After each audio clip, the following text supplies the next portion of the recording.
talk a little bit about the Chinese threat perception in India? I think that's a very good question. The point at issue is that the media is putting up a lot of hype on the tactical intrusions from China. In this hype about the tactical intrusions, we are forgetting the strategic intrusions that China has constantly been making into our strategic backyard in South Asia. The key element of the Chinese threat is the Chinese nuclear and conventional military support to the regime in Pakistan. You see, they gave them the nuclear design of the weapon, and they tested the first Pakistani bomb at Lopnor in 1990. There's adequate data available on that. Next, they gave them the M9, M11 missiles. The bulk of their air force, the bulk of their, the army, the equipment, the capital equipment is all Chinese, right? And the fact of the matter is that they are using them as their surrogate in South Asia to keep India tied down, and to keep India confined to the South Asian sphere, so that you sort of are so engaged with them, with the truculent, hostile Pakistan, that your energies are all, distracted towards containing Pakistani threat itself. That is the first Chinese threat. The second Chinese threat is the long-term over-the-horizon threat, which is building up rapidly in terms of, one, the increase in Chinese military capability. Very simple mathematics. Our defense expenditure last year was $30 billion a year. The Chinese officially stated defense expenditure as published in the press, the Chinese language press, is $75 billion a year. The Pentagon estimates that this is a gross underestimation. It doesn't factor in their expenditure on research and development, etc., and a lot of other heads, very major heads. And the Chinese expenditure could well be in the region of $142 billion a year. So please compare $30 billion a year with $142 billion a year, and their defense budget is going up in 2-digit percentages every year. Please see the huge gaps that you are opening up in terms of vulnerability. In terms of, I would say, the primary threat is in terms of the air power differential that is coming up. Previously, the Chinese Air Force was a vintage Air Force. They had MiG-15, 17, MiG-19, MiG-21 equivalents of the Russian era. That is almost the Korean War era. Today, they are reducing, they relied on quantity rather than quality. Today, they are reducing, their quantity of these vintage planes, and they are going in for a fairly modern fleet, third and fourth generation fighters. Now, that's very important because that will make a difference. They will have about, by 2020, about 2,500 fighter aircraft, of the third and fourth generation, and also they are developing their fifth generation fighters. We will have about 500. You see the differential gap. Previously, we had less in quantity, but we made up in quality. We had a qualitative edge. Now that qualitative edge is gone, you have a qualitative and a quantitative disadvantage.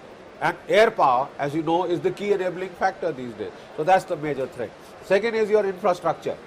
Please, his infrastructure capabilities in Tibet have gone up by 100%, because ever since he constructed the Golmo-Rhasa railway line, 8 trains per day keep coming in.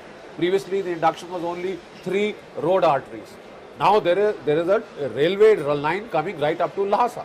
He has plans to extend it to Nepal border and to your Sikkim-Tibet border, which is a major threat. There are 2 more railway lines coming in by 2030, 2040 time frame into Tibet. There are about 6 modern airfields which are capable of taking IL-76s, and within the next about 10 years or so, there are likely to be 60 airfields. Look at the infrastructure development. That increases his capability to sort of build force levels. Previously the talk was doing it in 2 seasons. Yeah. Now he'll do it in 1 season, and the very initial onslaught will be so strong that it will overwhelm all your possibilities of launching counterstrokes. Yeah. So I think there's a very significant threat which is coming up, and I think we need to look at it very seriously. So politically, how can we counter that? Should we, in terms of partnerships with other countries, is that what you Of course, you have to bandwagon.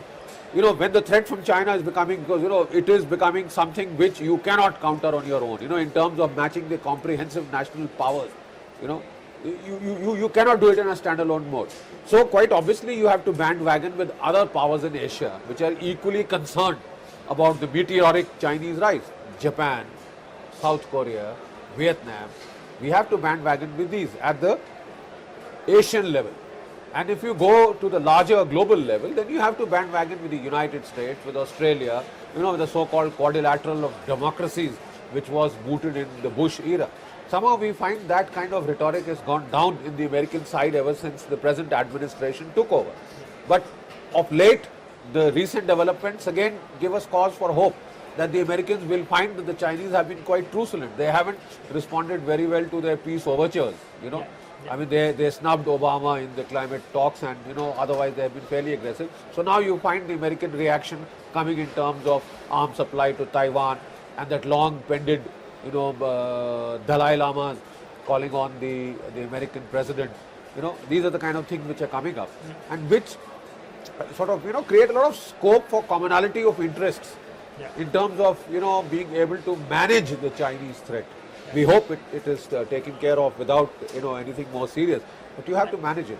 And the last question, sir, do you think there's a possibility for us to have a relationship with Taiwan and possibly Tibet? With You see, politically, you've already committed that you recognize one China.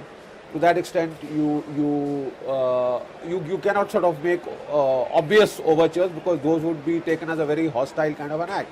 But I mean, on the people-to-people level, at the economic level, after all, even China is trading with Taiwan. Yeah. So I think quite obviously, if China can trade with Taiwan, I mean, we have no problems. We should have no problems in being able to trade with them as a trading entity and have other cultural relations and the other relations in terms of, I would say there should be at the informal level a fair amount of intelligence sharing because after all, those guys are the best China watchers. Yeah. So we should be able to profit from that. But with China being so openly Hostile. with Pakistan and openly hostile, why should we? Yes, hold I back? think over a period of time, China has to be made to realize that what it is doing is hurting our security interests a major way. And I would say one of the first countries that we should support, we should go out of the way to support is Vietnam. Okay. Because Vietnam is far more crucial to us. For example, they've been asking for the Brahmos missile and because of various reasons we haven't given them. Why can't we give them the Prithvi? That is, we don't have to get the Russian not to give them the Prithvi. I mean, we should give them the technology. We should do a tit for tat. What China has given missiles to Pakistan, we should give them the missiles equally, and all types of, weapon support, army to armed forces contact, joint exercises, joint training, so that we stiffen up, their back to be able to see that they are not alone and they are not overawed by the increasing Chinese might. Okay. Thank you very much for your time, sir.